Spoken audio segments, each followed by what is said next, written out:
You're god dang right that these are little reptars all over this shirt. I don't think you're supposed to swear at the beginning of YouTube videos. I think the algorithm doesn't like that. So, let's quick recap how I did with my DFS buys and my love 'em and my fade 'em from week 6. My good buy of the week was TJ Hawkinson at $6,600. I thought he was for sure worth it. He did it as the tight end 7 with 11 fantasy points. So, I don't know. Kind of worth it, right? But was hoping for more. In the discount bin at $3,200 was my love 'em of the week, K. Dot, and that did not work out. So there you go. My love 'em of the week was a fail. And my contrarian pick at $2,500 was Josh Oliver. I came up with not a conspiracy theory. I came up with a theory as to how he could have a big day. We knew it was a long shot. It did not work out. And for my fade 'em, I had Darren Waller, and it wasn't a great week for him. He finished as the tight end 14, so I think that's probably a win there. Let's get on to the week 7 tight end rankings.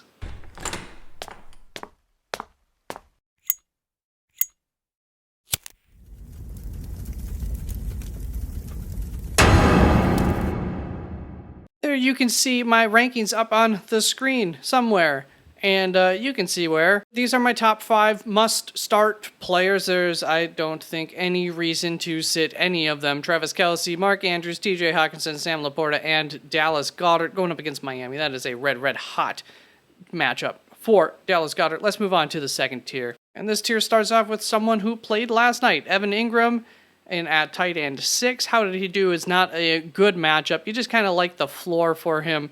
But I don't know. How did he do? Let me know. Well, we already know. You don't need to let me know. Kyle Pitts in at tight end number 7. Welcome back to the top 10, Kyle Pitts. I don't remember where I had you last week, but probably just outside of it. It's not a great matchup either for him going up against Tampa Bay. Still, the projections are liking him, and I can see why. He is averaging over 6 targets a game. That is 8th amongst all tight ends, and he has the highest ADOT amongst all tight ends. That's how you get that kind of ceiling, and the floor is there as well. Let's move on to George Kittle at tight end number 8, and it just comes down to his consistency for me for the ranking. Minnesota is an average matchup for tight ends. Not really great, not very bad. I do actually like George Kittle quite a bit this week. Expect him to quite potentially have one of his good weeks. But I will go with the floors of the guys that I have up above him over his floor, because his floor absolutely sucks. And this is why I don't draft George Kittle. That's just not a floor that I like to have to deal with. Then at tight end number 9, we have Darren Waller going up against Washington. He has the second highest projected floor amongst all tight ends, and that's not worth nothing. And to finish this second tier up at tight end number 10, we have Luke Musgrave, and I think this is the second time that he'll be getting a love 'em tag from me. Last time did not go so well, but he did get injured in that game, so that was definitely part of the reason why. Denver, their opponent this week, is the number 1 best matchup for tight ends. Luke has the 8th highest ADOT and the 2nd most deep targets amongst all tight ends. It'll come together one of these weeks, and I don't see why not in this game. And that's going to bring us to my third tier of tight ends. Starting off at tight end 11, we have Jonnu Smith. And projections-wise, he's basically on par with his partner, Kyle Pitts, who I have ranked 7th. You can start him with as much confidence as you can start pretty much any tight end. Let's move on to Logan Thomas, who I have in at tight end 12, and it was a disappointing week last week, just as people started to buy into him, and that will happen with tight ends. The New York Giants have been an average matchup for tight ends, so it's not a great matchup. I think the game plan in this game, however, could be kind of to play keep away from the New York Giants. Just don't lose the game, play it safe, take a bunch of dump-offs. That's going to be guys like Logan Thomas and Curtis Samuel, in my opinion. So I'm going with that theory, and I like Logan Thomas yet again. Then we have Gerald Everett in at tight end 13, going up against Kansas City, and that is a fire matchup in regards to the Las Vegas expected point total. Touchdown opportunities are king for tight ends, and in what we expect to be a high-scoring game, he's a strong start, in my opinion. And at tight end 14, we have Pat Freiermuth. The Rams have been really bad versus tight ends. I wish we could have a little bit more confidence in Pat for this game in this Pittsburgh offense. He was probably second in line for a love 'em this week, but just, a little bit hesitant, and I think that's going to be to the detriment of where I have him ranked, and I think many others do too. At tight end 15, I have Cole Kmet. The mystery of Cole Kmet's ranking absolutely eludes me.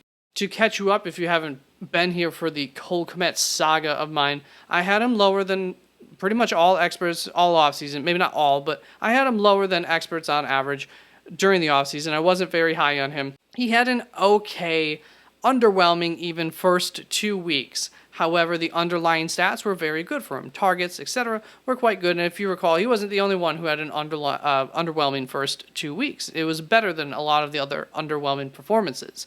I ranked him higher than the experts by week 3, where he absolutely stunk. Then I basically stuck with it for week 4, where he absolutely killed it. Yet still, the experts did not rank him very well the following week, or the following week, or the following week. And so that trend has continued up until this week. Now that Cole Kmet has a backup quarterback throwing to him, and he's coming off of the worst week of his entire season, the experts are higher on him and have him as a top 10 tight end. What the What the What's going on? What the Taxi! This is going to be annoying to edit. What the? I don't get it. Fuck. Behind him, I have Zach Ertz, David Njoku. I think that you can feel comfortable starting either one of them this week. They're fine starts. And let's move on to the next tier. So Hunter Henry I have in at tight end 18. Oh, I forgot I have another tier here. So not really going to talk about this tier. Originally, it just kind of went off after this point.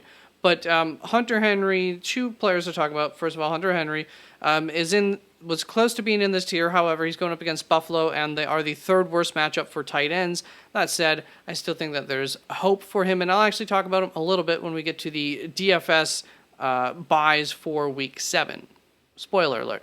And then the other guy did want to quick mention at the bottom of this little tier at tight end 22 for me is Michael Mayer. It is a good matchup for him going up against Chicago. Obviously, the projections, you can ignore that. They don't know to ignore maybe those first few weeks. But that's the thing. I don't want my projections to ignore those first few weeks.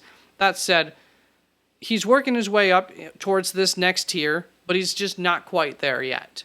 And the guys that I have ahead of him, Tyler Higbee, Kylan Granson, Donald Parham, they've proven themselves more up to this point in the season, and so I'm just not quite willing to jump on the Michael Mayer bandwagon as far as starting him yet, unless you're going this deep in the rankings. But once again, going up against Chicago, you could do worse, that is for sure. Let's move on to my DFS buys, and I have a good buy on Dallas Goedert at 4,700 DK bucks. I'm jumping all over that one. Really like him in this matchup this week against, looking for him, Miami, that's right. It should be the highest scoring matchup of the week, so lots of opportunities there. Could be a boom, boom, boom week for Dallas Goedert. Then a discount bin. I've got 2 guys here, so first, we reach into that discount bin. We go a little ways in, and we find Pat Freiermuth at 3,900, a guy who was basically second in line for my love him this week. And then when we dig a little bit deeper, we go down to 3,300 bucks, and we find Luke Musgrave sitting there, who I have ranked higher than him anyways. I think that is a steal of a buy going up against Denver. If things come together for him in a week, it's going to be a pretty big week. That's something I said all offseason as well, as he'll probably be a boomer bust tight end. Early on, it was looking like maybe he could be more than that. But a little bit of inaccuracy problems with the quarterback. Then when we look at contrarian play, can't always find them easily, but I am doubting that anyone is going to even get close to touching Hunter Henry at $4,100. I said that weird, Hunter Henry. That offense looked its best in the first couple of weeks when they kind of were utilizing Hunter the most. So I'm thinking maybe they're going to try to get back to their roots. And the upside against the Bills is always there. If that offense goes off, that leaves room for other offenses to maybe at least put up some points. We shall see. And that is it for all of my rankings for this week. So come visit me. Saturday I do have an injury report. If you have not seen that before, you can watch it. You can not watch it, but just go through all the injuries up to what I know as of Friday evening. And then on Sunday, you can visit me half hour prior to the London game, or if it's played somewhere else, my bad. I believe we still have one more week of that, and I believe that that's this week. I'm not 100% sure on that. And then You can also visit me again if you wish for Start State Questions 1 hour prior to kickoff of the main slate of games where I am always there 1 hour prior to kickoff. And that is it. Enjoy your weekends and good luck with your fantasy football squads. Peace out.